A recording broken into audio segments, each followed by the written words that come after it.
அனைவருக்கும் வணக்கம். நான் இப்போ உங்களுக்கு ஒரு கதை சொல்ல போறேன். கதையினுடைய தலைப்பு அடி. கதை இப்படி துவங்குது. ஒரு 9ஆம் வகுப்பு படிக்கும் மாணவன் தன்னுடைய அப்பா கிட்ட போயிட்டு பணம் கேட்கறதுக்காக போறான். அப்பா அவனுக்கு நல்லா தெரியும், அப்பா எப்ப கேட்டா பணம் தருவார்னு.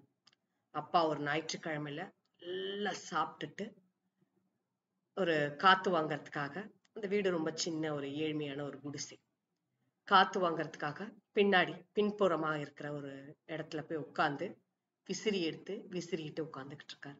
அந்த நேரத்துல சரியா போய் அந்த பையன் அப்பா கிட்ட போயிட்டு, அப்பா அப்பா ஒரு 250 ரூபாய் பணம் வேணும்ப்பா அப்படின்னு கேக்குறான். அப்பா கேக்குறாரு, எதுக்குப்பா அப்படின்னு. உடனே பையன் சொல்றான், அப்பா அட்லஸ் வாங்கணும். ஏப்பா, போன வாரம் தானே ஒரு அட்லஸ் வாங்கினேன். அப்பாவுக்கு நல்ல ஞாபக சக்தி. ஆமாப்பா, அது லண்டன் அட்லஸ்பா, இப்ப வாங்குறது பிரிட்டன் அட்லஸ்பா. ஏன்பா, லண்டன் அட்லஸ் தனி, பிரிட்டன் அட்லஸ் தனி, எப்படி அப்பா இப்ப விக்கிறாங்க அப்படின்னு அப்பா கேக்குறாரு. ஆமாப்பா, குடுப்பா அப்படின்னு அவன் சொல்றான். உடனே அப்பா கேக்குறாரு, போய் அங்க அந்த உலக வரைபடம் இருக்குல்ல, அந்த மேப், அதை கொஞ்சம் எடுத்துக்கிட்டு வா அப்படின்னு சொல்றான். அந்த பையன் போய் எடுத்துட்டு வரான். அதை கீழே விரிக்கிறார். விரிச்சிட்டு கேக்குறாரு, இதுல எங்கப்பா லண்டன் இருக்கு? பையன் காமிக்கிறான். ஓ, இதான் லண்டனா, சரி சரி, போய் என் சட்டா பைக்குள்ள அந்த 250 ரூபாய் இருக்கும், போய் எடுத்துக்கோ அப்படின்னு சொல்றாரு. பையன் அதை வாங்கிக்கிறான். பையன் எதுக்கு வாங்கினான்னு தெரியுமா? அந்த பணத்தை எடுத்துக்கிட்டு தன் நண்பர்களோட சினிமா பாக்குறதுக்காக போறான். அப்பா ஒரே பெருமிதமா தன்னுடைய பையனை பற்றி பெருமை கொண்டு உட்கார்ந்துகிட்டு இருக்காரு. மறுநாள் அவர் தன்னுடைய நண்பர் ஒரு வாத்தியார் அவரை பாக்குறதுக்காக அவர் வீட்டுக்கு போறார். 2 பேரும் ரொம்ப நேரமா பேசிக்கிட்டு இருக்காங்க. பேசிட்டு இருக்கும் போது அந்த வாத்தியாரு இவரை பார்த்து கேக்குறாரு, என்னப்பா பையன் எப்படி படிக்கிறான் அப்படின்னு. அவனுக்கு என்னப்பா, ரொம்ப நல்லா படிக்கிறான், லண்டன் அட்லஸ் வாங்குறான், பிரிட்டன் அட்லஸ் வாங்குறான், நிறைய அட்லஸ் வாங்கி படிக்கிறான்ப்பா. வாத்தியார் அப்படியே முடிக்கிறார்.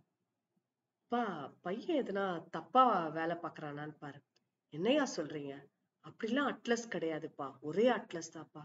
அப்பாக்கு அப்படியே தூக்கி வாரி போடுது. என்னடா இது? அப்பா அப்படியே முழிக்கிறார். அப்பா இருக்கிற வீடு ரொம்ப ஏழ்மையான ஒரு வீடு. அப்படியே நெஞ்சு அடைச்சு அப்படியே நடந்து வராரு ரோட்ல. வரும்போது அவரை பத்தி அவரு யோசிச்சு பாக்குறாரு. அவரோட பேர் அந்த ஊர்ல அரண்மனைக்காரர். ஏன் அவர் அரண்மனைக்காரர் கூப்பிடுறாங்க தெரியுமா? அவர் அரண்மனை மாதிரி ஒரு வீட்டுல இருந்தார் ஒரு 8 வருஷத்துக்கு முன்னாடி வரலாம்.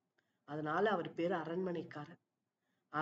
அவருடைய நண்பன் ஒருவன், வா நம்ம 2 பேரும் சேர்ந்து பிசினஸ் பண்ணலாம் அப்படின்னு சொல்லிட்டு ஏமாத்திட்டான். அதாவது அவருக்கு ஆங்கிலம் தெரியாதுன்ற காரணத்தினால ஆங்கிலத்துல பத்திரத்தை எழுதி அவருடைய வீடை முழுக்க எழுதி வாங்கிட்டு, நான் அடமான வைக்க போறதா சொல்லி அவரை ஏமாத்திட்டான். இதையெல்லாம் அவரை நினைக்கிறார்.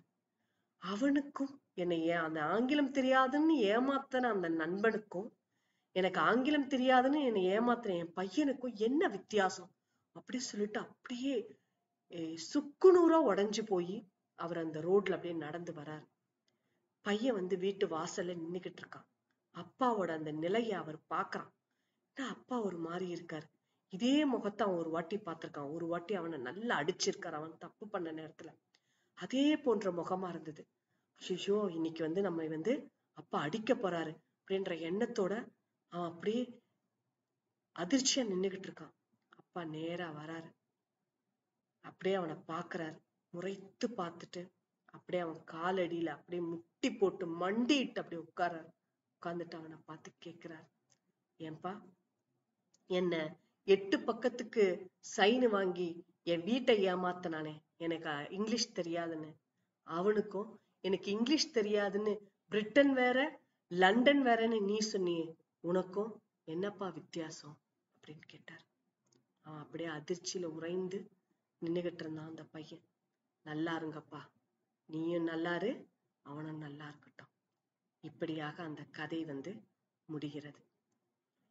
இது ஒரு சின்ன பையன் தன்னுடைய தந்தையை ஏமாத்துறான். இந்த தாய் தந்தையா இருக்கட்டும், தாத்தா பாட்டி, உறவு முறைகள், யார்கிட்ட நீங்க வளர்றீங்களோ அவங்க எல்லாருமே உங்க மேல ஒரு நம்பிக்கை வைத்து உங்களை வளர்க்கிறார்கள் இல்லையா?